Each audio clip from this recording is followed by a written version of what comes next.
Hello, welcome back to the Board Games 4K YouTube channel, and this is a channel where we give you reviews, playthroughs, unboxings, and we generally talk a load of bollocks about tabletop gaming in general. And in this video we're going to be talking about a classic worker placement game by Uwe Rosenberg. We're going to be talking about Le Havre, and this is a game that is set in a town that is literally just over the water from where we are in the UK. This game is a worker placement game. You'll be gathering resources from different wharfs. You'll be placing your workers out on buildings, activating a building. You'll be building buildings, and you'll also be buying buildings that will allow you to take bigger, bolder and more powerful actions throughout the game. And in this video we're going to be giving you a very brief overview of the rules. We'll be telling you what we do like, what we don't like, and then we'll come back and we'll tell you whether or not Le Havre is still worth playing. Many years since it was first released in around 2008-2009. So remember, if you're new here, then please consider subscribing to this channel. Leave a comment in that section down below, give us a thumbs up, and we will see you after this.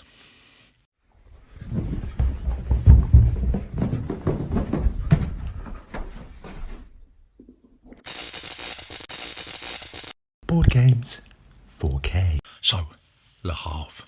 How do you play this game? So, this game is exceptionally simple. Well, it appears exceptionally simple. There's essentially two phases to this game. You've got the supply phase, and then you've got the main action phase, where you'll be taking your actions. So the first supply phase, you'll notice that everybody's got a little tiny ship, and what you'll do, you'll move your little ship to the next available space, and you'll flip over the tile that's on that space if it hasn't already been flipped, and you'll add any resources that are on that tile to the available offer.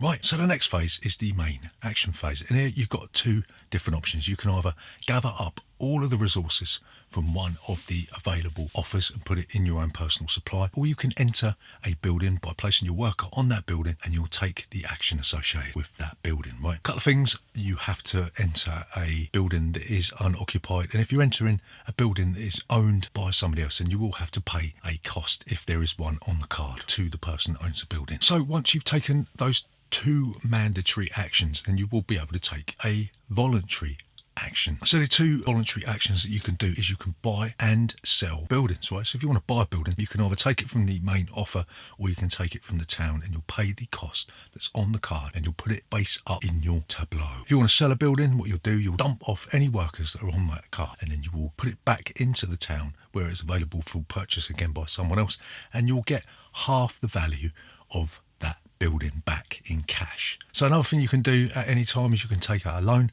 Loans will give you 4 coins. If you want to pay it back, you can pay it back at any time during your turn, and it will cost you 5 coins to pay it back. But what you got to remember is if you've got any loans at the end of the game, then they will cost you -7 coins, which is victory points. So at a certain point in the game, a wharf will be available to purchase. As soon as somebody purchases the wharf, then you will be able to buy ships, right? So what happens with ships is that they will reduce the amount of food you will have to use to feed your workers at the end of the round. And you'll notice that on the round card, it will tell you how many food you need to pay at the end of that round to feed your workers, right? You'll also have to pay back interest on your loan at a certain point in the game when somebody lands on a tile with interest written on it. And at certain points in the game, you will have special buildings that will come out which are more powerful, more useful buildings. They've got strange sort of special abilities that are available in the game. So you'll keep doing this for around about 20 rounds. More buildings will come out at different points in the game. They become more powerful as the game goes on. More ships will be available during the game. And at the end of the 20th round, whoever's got the most money will be the winner of Le Havre. So what do we like about Le Havre? So the first thing that we really like about Le Havre is the way it is so simple. There's basically just two actions you got. The choice is just one or the other. You either scoop up all those lovely juicy resources, or you enter a building, right? So that's all you got to do. But the thing is, you've got to be careful that you don't gift your opponents too much by entering their building. But on the flip side of that, you might have to pay your opponents to enter the building, but in doing so, you're going to be clogging up that space. So one of the examples is the courthouse. When that card comes out, somebody buys out the courthouse, you can occupy the courthouse and stop people from paying off their loans. But in doing so, in hogging that space, you're stopping yourself from going elsewhere, right?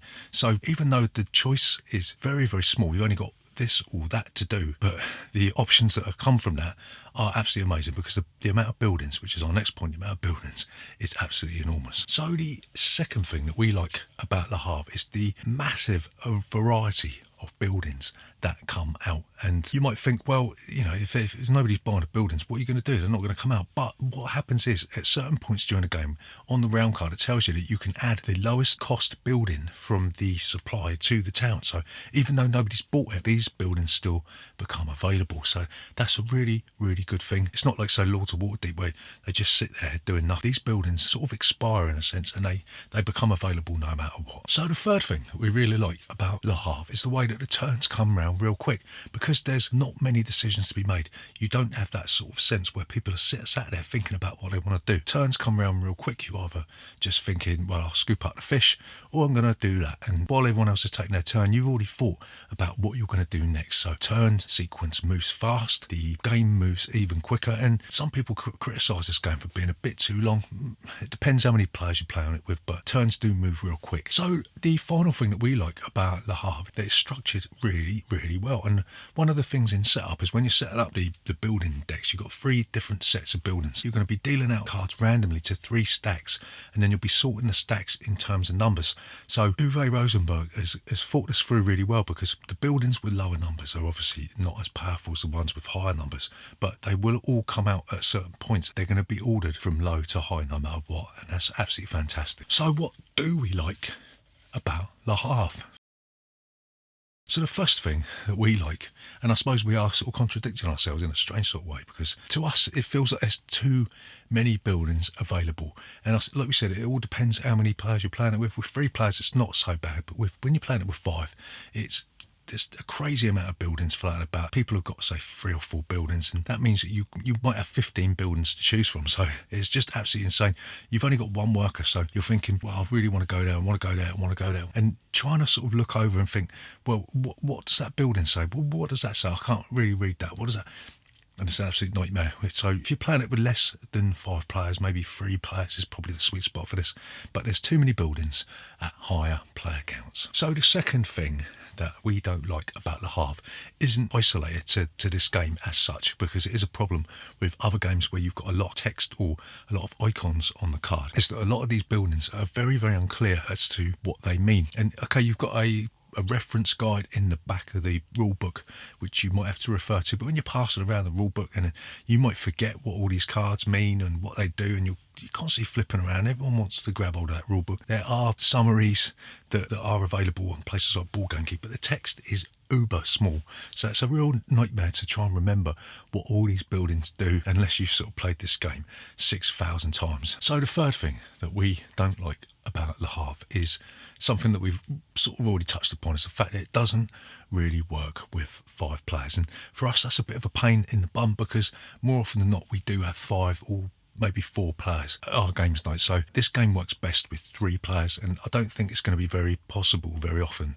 that we're going to be playing 3-player games, even though it's probably one of the best 3-player games out there. The fact maybe a bit too long and a bit too drawn out and a bit too much of a mess with 5 players is a real pain in the bum. So the final thing that we don't like about Le Havre is the short game, because the game offers a shorter variant. The short game is too short, or not varied enough, but the long game is perhaps that couple of rounds too long, yeah. And again, it all depends on how many players you're playing this with. With 3 players, the long game isn't that much of a problem, but I think if you go beyond that, then it does become too long. The short game isn't worth playing at all, because a lot of the buildings aren't going to come out, and that's an absolute tragedy. So like we said, on the one hand, 3 players is the sweet spot for this. It's a fantastic game with 3. 5 players, I wouldn't bother with it, and that's a real bummer, because it doesn't really scale that well between player counts, you know what I mean? So to summarise, is Le Havre still worth playing in 2019? Just about. So Le Havre is an excellent worker placement sort of card engine building game from Uwe Rosenberg. It touches upon stuff that he's done before, like bits out of Agricola, the worker placement aspects of that, and also the cards out of Agricola sort of crop up in this. The building cards crop up, that sort of thing. Like we keep saying, it probably works best at 3 players.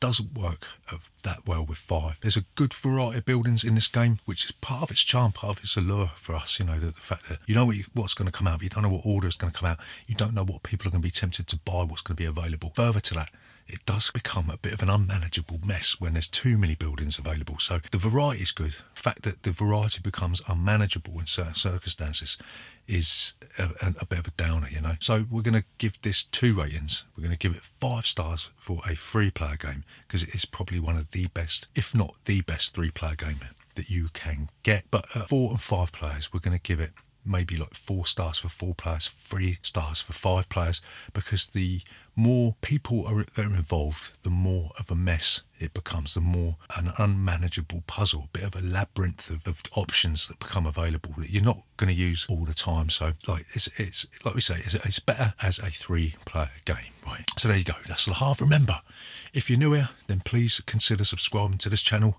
Leave a comment in that section down below, and if you made it this far, give us a thumbs up, and we'll see you next time.